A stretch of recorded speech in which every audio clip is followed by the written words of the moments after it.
प्रिय आत्मीय बंधुओं, आज का विषय है कि हम रोगी क्यों होते हैं और क्या बिना दवा के इलाज संभव है। ये दो बातें हम बताएंगे और इसमें किसी एक मर्ज का इलाज भी बिना दवा के बताएंगे। मेरे प्यारे भाइयों, यह शरीर रोगी क्यों होता है, ये बात हमको जान लेनी चाहिए। इस शरीर को चलाने के लिए नेचर ने या कह लीजिए भगवान ने, अब जो भी मानते हो, कोई इसको ऊर्जा दे रहा है, कोई इसमें चेतना डाल रहा है जिससे यह शरीर काम करता है। और जब इसी शरीर में से चेतना निकल जाती है, हमारा लाइफ फोर्स निकल जाता है, तो यह शरीर सूजने लगता है, सड़ने लगता है, गलने लगता है, सारे क्रियाकलाप बंद हो जाते हैं। जैसे उदाहरण के लिए मोटर ले लीजिए बिजली की, अगर उसमें बिजली होती है तो मोटर चलती है, काम करती है, और बिजली नहीं होती तो मोटर फिट होते हुए भी काम नहीं करती, और अगर काम नहीं करेगी, पड़ी रहेगी, तो उसमें जंग लग जाएगी, खराब हो जाएगी। तो ठीक उसी तरह से इस शरीर को चलाने के लिए एक लाइफ फोर्स, एक जीवनी शक्ति, जिसको हम प्राण कहते हैं, वह इस शरीर में है। और जब भी हमारे खान पान रहन सहन से किसी अंग विशेष में ऊर्जा कम हो जाती है, तो वह रोग उस अंग में हो जाता है। हम रोग उसी को कहते हैं जब हमारी बॉडी में कहीं कोई चीज़ काम करना बंद करती है, हमारा कोई संयंत्र काम करना बंद करता है, तभी। नहीं तो नेचर ने इस शरीर में वो सारी चीज़ें बनाई है। वो नेचर, ईश्वर या गॉड, कुछ भी कह लीजिए, वह सबसे बड़ा साइंटिस्ट है। उसने इस शरीर को बनाया और इस शरीर में वो सारी चीज़ें रख दी जिससे इस शरीर की रक्षा हो, हम आरोग्य रहें। हमारे शरीर में उसने प्रतिकारक क्षमता बनाई है, और प्रतिकारक क्षमता तभी हमारी मजबूत होती है जब हमारी रूहानी ताकत, हमारी वो एनर्जी जो हमको जिंदा रखती है, उन अंगों में मौजूद हो, तभी हमारे अंग उस चीज़ का प्रतिकार करते हैं। हम अपने खान पान, अपने रहन सहन को बिगाड़कर शरीर की प्रतिकारक क्षमता को नष्ट कर देते हैं। आप देखोगे कि जब संक्रामक बीमारी पैदा होती है तो वह बीमारी बड़ी तेजी से फैलती है। लेकिन उसी में कुछ लोग होते हैं जिनको कि वह बीमारी नहीं लगती। कारण उनकी इम्यूनिटी, उनका इम्यून सिस्टम स्ट्रांग है। इम्यून सिस्टम यानी लाइफ फोर्स, जीवनी शक्ति, वह मजबूत है और उनको वह रोग नहीं होता।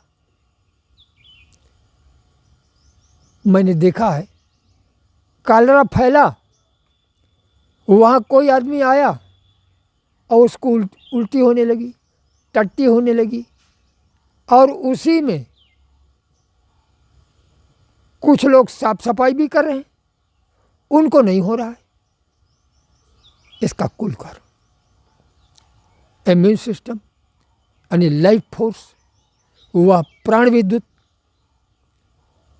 आपकी बॉडी में भरपूर है। तो जो हम बिना मेडिसिनल फोर्स के रोग को ठीक करने की बात बता रहे हैं, तो हम यही कह रहे हैं कि हम आपकी बॉडी में वो लाइफ फोर्स पैदा करें, और उसी का तरीका हम बता रहे हैं। वो लाइफ फोर्स आपको आरोग्य रखेगा, आपकी बॉडी को स्वस्थ रखेगा। कोई भी रोग आपके शरीर में प्रविष्ट नहीं हो सकता। यह हमारे सनातन धर्म में दिया गया है। एक एक चीज हमारे सनातन धर्म की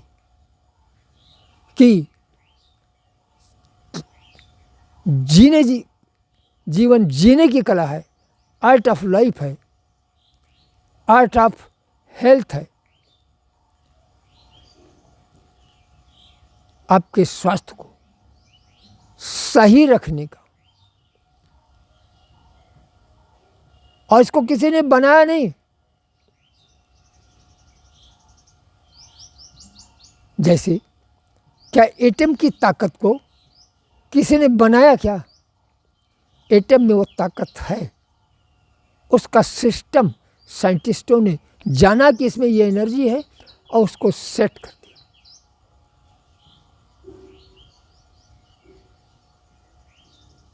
तो जिसकी ताकत से नागासाकी हिरोशिमा आज भी अपना परिचय दे रहा है, ये किसी साइंटिस्ट की ताकत है क्या? नहीं, नेचर की ताकत है।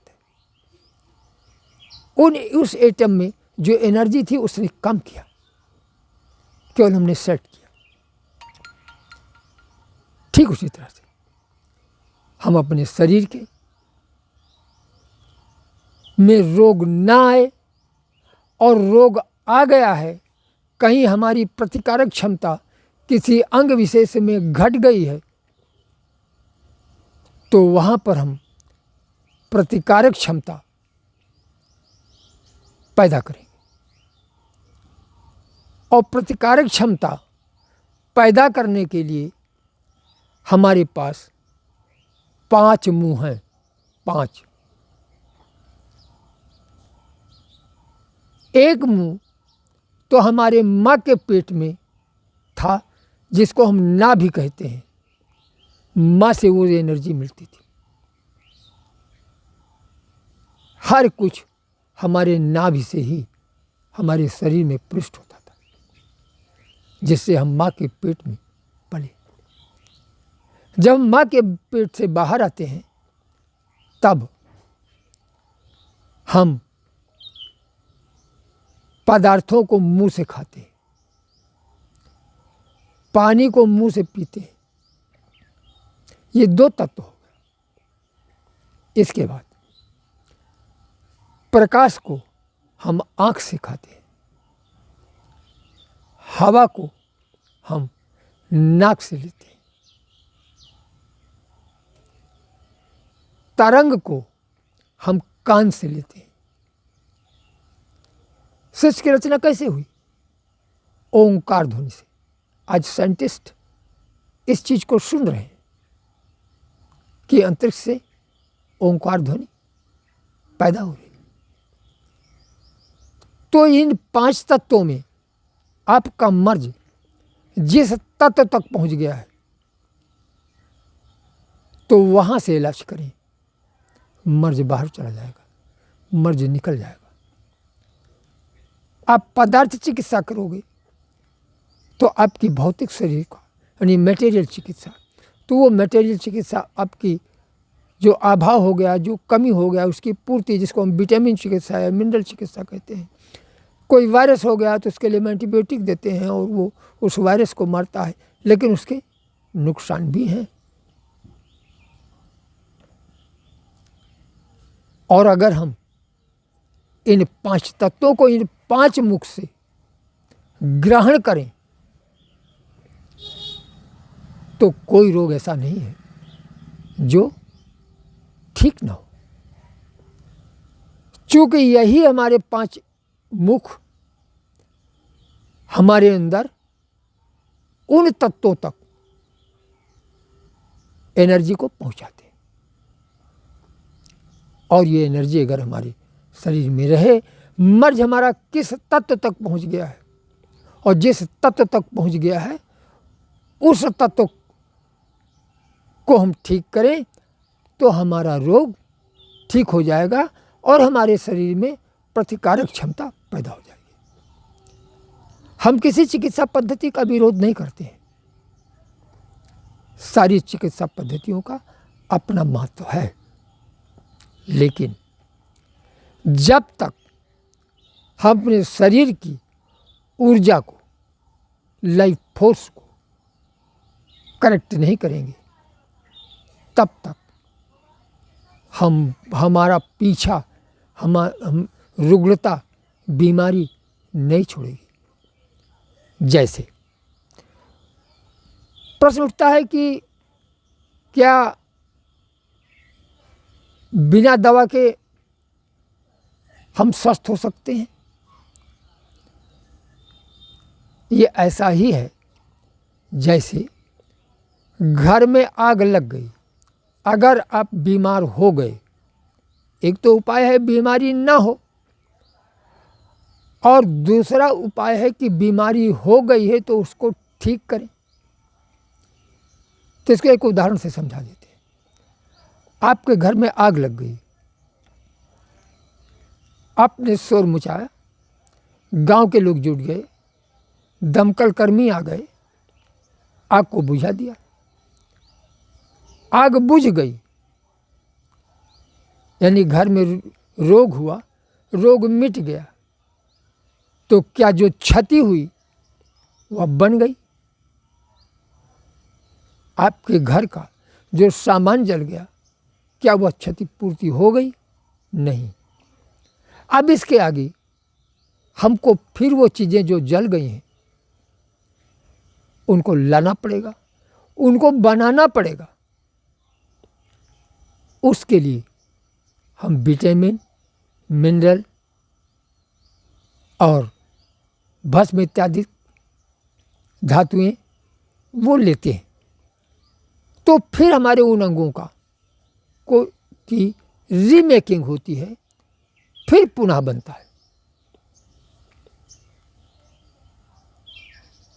तो रोग को मिटाने के लिए हमको हमारे किस तत्व में रोग पहुंच गया है उस तत्व को ठीक करना है, उसमें हमको चार्ज करना है, एनर्जी देना है, तो वह रोग ठीक हो जाएगा। जब तक हमारा वह अंग लाइफ फोर्स से भर नहीं जाएगा तब तक तो सबसे बड़ी चिकित्सा क्या है?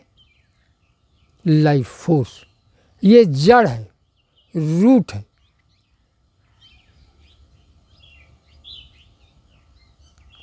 जब तक हम रूट पर गौर नहीं करेंगे और इसका कुल कारण हमारा खान पान, आज मिलावट हर चीज़ में है। दुकान में आप जाओ, कोई चीज़ बिना मिलावट के मिल नहीं रही है। ज़मीन में खाद पांस कीटनाशक डाल करके हम अपने सारे खान पान को गड़बड़ कर डाले हैं, जिससे हमको रोग होता है। इसके बारे में भी हम आगे वीडियो में बताएंगे। तो हमको शुद्ध आहार, शुद्ध खान पान, मनुष्य शाकाहारी प्राणी है, इसे अन्न, फल, शाक ये खाना चाहिए। मनुष्य मांसाहारी प्राणी नहीं है, इसको भी हम आगे बताएंगे। इन सब चीज़ों को जब हम सुधारेंगे तो हम आरोग्य होंगे। हमने ये विषय बताया आपको कि बिना दवा के आपकी प्रतिकारक क्षमता ठीक की जा सकती है, आपके शरीर को रोग से लड़ने की क्षमता पैदा की जा सकती है। लेकिन जो विकार पैदा हो गया है, जो नुकसान हो गया है, उसकी भरपाई के लिए आपको न्यूट्रिशन लेना पड़ेगा। अब हम शुगर की चिकित्सा आपको बता रहे हैं। आप शुगर के लिए हमारी पैंक्रियाज का जो चार्जिंग टाइम है, हमारा पैंक्रियाज है और हमारे पैंक्रियाज में कि वो उसके सारे सेल मौजूद हैं, लेकिन पैंक्रियाज हमारा काम नहीं करता, इंसुलिन नहीं देता। इसका कारण वहाँ रूहानी ताकत, वहाँ लाइफ फोर्स घट गया। उस लाइफ फोर्स को बढ़ाने के लिए सुबह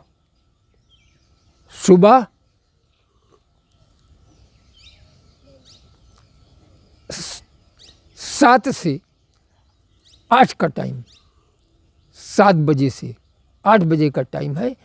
इस समय आप लॉन्ग ब्रीदिंग करोगे, आप लंबी सांस खींचो निकालो, खींचो निकालो, खींचो निकालो, परिणाम होगा। बैठ कर कर सकते हो, खड़े होकर कर सकते हो, लेट कर कर सकते हो, किसी भी कंडीशन में कर सकते हो। लेकिन एक बात ध्यान रहे, दिन में बाएं नाक से और रात में दाहिने नाक से सांस चलनी चाहिए। जो मैं टाइम बता रहा हूँ उसमें इस बात का ध्यान रखना है कि वो टाइम दिन का है कि रात का। दिन का है तो आपको बाएं नाक से प्राणायाम करना है, और रात का है तो दाहिने नाक से आपको प्राणायाम करना है। आपका पैंक्रियाज चार्ज हो जाएगा, आपके पैंक्रियाज में ये दम पैदा हो जाएगी कि जब भी आप शुगर लोगे तो वो इंसुलिन उसको पचाने के लिए देगा। तो इसके लिए हम थोड़ा आपको खटरस चिकित्सा से बताएंगे। इसी समय आप इसे 7 से 8 के बीच में आप कुल्ला धतोन टट्टी मैदान से फारिग होकर के 1 चम्मच चीनी लें, 1 लोटा पानी रख लें, मुंह में डालें। घबराएं नहीं कि शुगर का रोग है और चीनी मुंह में डालने की बात करते हैं। मैं बता रहा हूँ, चीनी मुंह में डालें, मीठे का स्वाद खूब लें, खूब लें, खूब लें। जब खूब मुंह मीठा हो जाए तो उसको थूक दें। आप थूक देंगे और फिर पानी से मुंह को साफ कर डालें। आधे घंटे तक जो लार्वा आएगी उस लार्वा को थूके नहीं, उसको आप निगलते जाइए। चूँकि वो लार्वा ऐसी निकल रही है कि वो एक इन्फॉर्मेशन ले जाती है। जो लार निकलती है वो इन्फॉर्मेशन अंदर ले जाती है, और ये ले जाती है कि हम शुगर लेकर के आएँ। तो इंट्रिंसिक फैक्टर आपके निकलते हैं उस शुगर को पचाने के लिए, तो शुगर बड़ी तेज़ी से पचता है। तो नित्य, और इसका वायु रोग के अंतर्गत आता है ये। और उस वायु रोग का जो टाइम है वो हम प्रतिदिन बताते हैं कि किस समय इसके शमन का टाइम है। वो हम आपको टाइम आज का बता देते हैं। उसका टाइम क्या है कि वायु रोग को आप किस समय उसका शमन कर सकते हैं, तो हम बता रहे हैं आपको वायु के शमन का टाइम। दिन में 3:09 से शाम को 5:26 के अंदर आप करोगे तो वायु दोष समान हो जाएगा। यही विकृत होता है। तो वो उसके समान हो जाने से आपके वहाँ जो पैंक्रियाज में एनर्जी नहीं जाती थी, सूजन हो गया था, वह ख़त्म हो जाएगी। इंसुलिन आने लगेगा। आपका जो लार्वा है वो इन्फॉर्मेशन पहुंचाएगा और इंसुलिन आएगा और शुगर घटेगा। आप इसको ट्राई कर लीजिए। आप दवा करते हैं, दवा बंद करिए। आप जिस दिन से शुरू करें उस दिन से आप पहले ब्लड को चेक करा लें और फिर 15 दिन इसको करें और करने के बाद फिर शुगर की जांच कराएं। आप देखोगे कि आपका शुगर घट गया। बस इन्हीं बातों के साथ और इसके बारे में जो जानकारी हो हमसे आप फ़ोन से संपर्क कर सकते हो और इन्हीं बातों से के साथ हम अपनी वाणी को विराम देते हैं और सबके हृदय में बैठे हम उस प्राण तत्व को नमन करते हैं।